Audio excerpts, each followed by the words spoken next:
front-end stuff with stuff that we released last week with Xamarin Forms, you can share a lot of your C# code across these multiple platforms. So on iOS, you still have the iOS UI, but it's all done using C# APIs. And this is the same with Android. And then on Windows, it's just Windows and C#, and we don't do too much there in terms of changing things, but you're still all using C#. And so people have had shared code up to 70, up to 95%. It varies on the kind of app that people build, but they get this shared code that they can reuse across multiple platforms. So that's really nice for them to see. So this is kind of how the tools kind of work underneath. So with the Windows APIs, you get a lot of things such as Microsoft Phone, Windows Foundation, Windows Storage.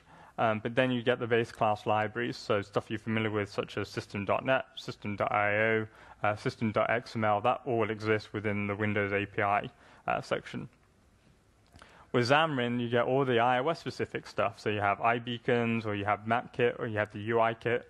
But then with Xamarin, you also get the same base class libraries that you can reuse across this platform. And then with Android, it's the same story. So at the top, you have Android-specific APIs, which are native to the platform. So you have an action bar, or you might have text-to-speech APIs that work on Android.